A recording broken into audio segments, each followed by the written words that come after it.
The Importance of Wearing Seatbelts by Claudia and Zoe. Wearing seatbelts can reduce the risk of injuries and fatalities in car crashes. According to CDC News, their official figures show that 34% of car occupants killed in road traffic incidents weren't wearing seatbelts. Out of that 34%, the majority of the victims were young people, since they generally do not like to wear seatbelts. Drivers under the age of 25 have one of the highest rates of involvement in fatal crashes. In the US, it has been found that there is only about a 70% rate of seatbelt usage compared to the 90% rate of usage found in other developed countries. Increasing the use of safety belts could substantially reduce deaths from motor vehicle crashes in the United States, where seatbelt use ranks among the lowest of high-income countries. Motor vehicle crashes are the leading cause of death among people aged 1 to 34 years old in the United States. In these cases, safety belts are the single most effective means of reducing crash-related deaths.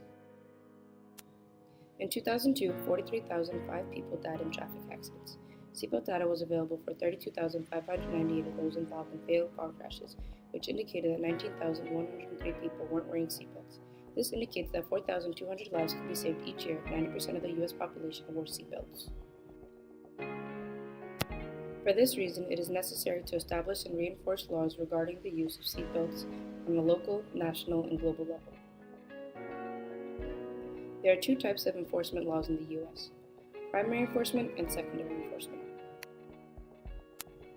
A primary enforcement consists of a police officer who can stop you and cite you for an observed violation. What this entails is that an officer may issue a citation at any time when he or she observes a violation of an unbelted driver or passenger. Secondary enforcement consists of officer who may issue a safety belt citation if and only if the officer has stopped the vehicle for some other reason. Here's an example.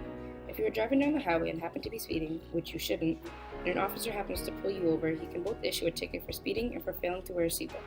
While you are initially pulled over for speeding, secondary enforcement gives the officer the right to issue a ticket for violation noted after the initial violation of speeding. The introduction and enforcement status of mandatory seatbelt laws have significantly affected belt use. States that went from secondary to primary enforcement states had an almost immediate increase in seatbelt usage. However, in 18 of the 50 states, the seatbelt law is considered a secondary offense, which means that a police officer cannot stop and ticket a driver for the sole offense of not wearing a seatbelt.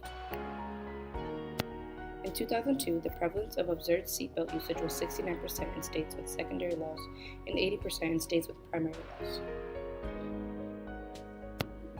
In another study conducted in 2002, it was found that there was no correlation between race and seatbelt usage, but there was a strong correlation between socioeconomic status, primary and secondary law enforcement, and gender in regards to seatbelt usage. Here's a fun fact. Belt use was higher in primary enforcement cities among women and among those with at least a college degree.